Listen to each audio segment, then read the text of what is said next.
हाँ, तो मैंने आज एक वीडियो डाला रेजिस्टेंस, वोल्टेज एंड करंट का, कि मतलब तीनों में रिलेशन, एंड थोड़ा फ़नी था।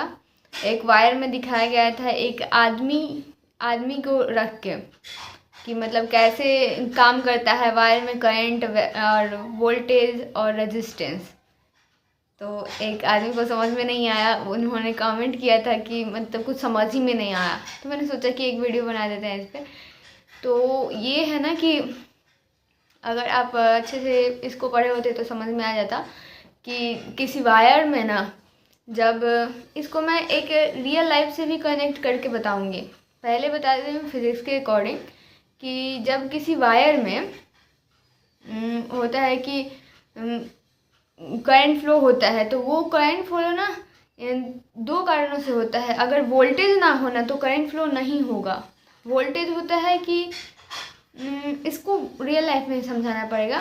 और मतलब रेजिस्टेंस होता है कि मैनेज करे वो करंट को, कि करंट अगर ज़्यादा होगा सर्किट में तो वो फ्यूज हो जाता है ना, एंड मतलब प्रॉब्लम्स होंगे, ज़्यादा होंगे तो उसको कम करने के लिए, अगर कम है तो ज़्यादा करने के लिए, मतलब उसे मैनेज करने के लिए रेजिस्टेंस का उपयोग किया जाता है।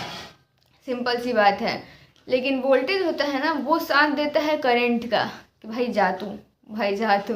यहाँ दिखाया गया है कि मतलब वो बार बार करंट को ठेल रहा है और भेज रहा है उस वीडियो में। बात तो सही है। दौड़ना तो पड़ता है। तो ऐसा है कि अगर हम लोग मिडिल क्लास फैमिली के बात करें, तो जो मम्मी पापा होते हैं वो वोल्टेज होते हैं, एंड जो करंट होता है वो बच्चे होते हैं, एंड जो रेजिस्टेंस होता है वो होता है पैसा। जो कि करंट कितना फ्लो करेगा, कहाँ तक जाएगा, मतलब बच्चे की फ्यूचर कहाँ तक जाएगी, वो इन पे डिपेंड करता है, वोल्टेज और रेजिस्टेंस पे।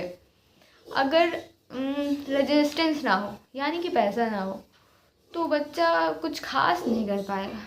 कुछ अच्छा आज के ज़माने में कुछ अच्छा एजुकेशन तभी मिल सकता है आपको जब आपके पास पैसे हों। एंड जो वोल्टेज है, वोल्टेज भी ना होना तो फिर मतलब अभी मम्मी पापा का सपोर्ट ना हो तो अच्छे एजुकेशन तो नहीं मिलेंगे आपको। तो वही है कि मम्मी पापा का भी सपोर्ट होना चाहिए, मतलब पेरेंट्स का सपोर्ट, क्या? तो तभी जाके बच्चा आगे फ्यूचर में कुछ करेगा। तो मतलब यहाँ है कि मम्मी पापा की जगह वोल्टेज है, तो अगर वोल्टेज ना हो तो करंट फ्लो नहीं होगा। वोल्टेज है तो वो भेज रहा है, जा भाई जा भाई, सपोर्ट कर रहा है ना। और रेजिस्टेंस है कि वो आ जा रहा है तो फिर बहुत कम हो जा रहा है गैप, तो वो सो के, अब आप ही बताओ, अगर आप कहीं जा रहे हो तो सो के जाओगे, आराम आराम करके जाओगे तो जल्दी जाओगे, कि चल के जाओगे तो जल्दी जाओगे? चल के जाओगे तब। तो इसमें वीडियो में यही तो हो रहा है कि सो के जा रहा है। जब रेजिस्टेंस हो तो रेजिस्टेंस प्रॉब्लम है, आ जा रहा है तो वो सो के मतलब करंट स्लो हो जा रहा है। लेकिन जब वही रेजिस्टेंस ऊपर जा रहा है तो वो खड़े होके आराम से जा रहे हैं जल्दी जल्दी, वोल्टेज भी बढ़ गया है। उस समय देखिएगा दो इंसान वोल्टेज वाला आ गया है, कलर में डिफरेंस है।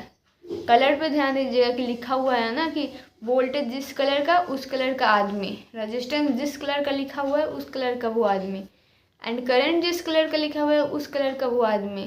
तो उससे समझ में आया कि कौन सा करंट है, कौन सा वोल्टेज है, एंड कौन सा रेजिस्टेंस है। तो इन तीनों में वही रिलेशंस हैं कि अगर लगा दिया जाता है रेजिस्टेंस को तो कैसे करंट फ्लो हो रहा है, एंड रेजिस्टेंस को हटा दिया जाए तब कितना तेज़ी से फ्लो हो रहा है। तो ये बहुत अच्छा लगा मुझे कि पूरा देखने पे ही समझ में आ जाना चाहिए। बात तो सही है। फिर भी मतलब नहीं आता है। अगर आपको कॉन्सेप्ट ध्यान ना हो तो कह सकते हैं ध्यान नहीं होगा, हम भी भूल जाते हैं, लेकिन ये सब नॉर्मल्स हैं। तो इसको रियल लाइफ में देखना चाहिए, क्योंकि भौतिकी है ना, तो भौतिक जीवन से रिलेट करने की चीज़ है। तो जो भी पढ़िए तो रिलेट करते रहिए। तो मैंने वो रिलेट किया कि अगर पैसा है, रेजिस्टेंस, पैसा ही प्रॉब्लम है मिडिल क्लास का, और वोल्टेज जो है वो पेरेंट्स हैं, और करंट हम लोग हैं। जैसे जैसे हम लोग का वोल्टेज और रेजिस्टेंस साथ देगा तभी। और ये नहीं है कि मतलब हमेशा करंट को कम ही करने के लिए बंद ही करने के लिए रेजिस्टेंस का उपयोग। क्या बात कर रहे हैं? रेजिस्टेंस बिना भी अगर करंट फ्लो करे तो वो अच्छे से नहीं करेगा। जैसे बोला जाता है ना कि 9th क्लास में पढ़ो फ्रिक्शन, तो बोला जाता है वो हम लोग का चलने का विरोध करता है, लेकिन 11th क्लास में आओ तो वो सपोर्ट भी करता है। सपोर्ट करता है कि नहीं? तो यहाँ रेजिस्टेंस, वहाँ फ्रिक्शन सब एक जैसा है और लाइफ भी उसी के जैसा है। तो ये था उसके अंदर की बातें। मुझे गलती हो गई, मेरी आवाज़ में उसे समझाना चाहिए था, मैंने म्यूज़िक डाल दिया। ऐसे पहले भी एक आदमी कमेंट किया था कि अब अपनी आवाज़ में बनाओ, मैं ऐसे लगा दी, सॉरी उसके लिए। लेकिन ये था कॉन्सेप्ट उसके अंदर का। अच्छा लगे तो कमेंट कीजिए। धन्यवाद।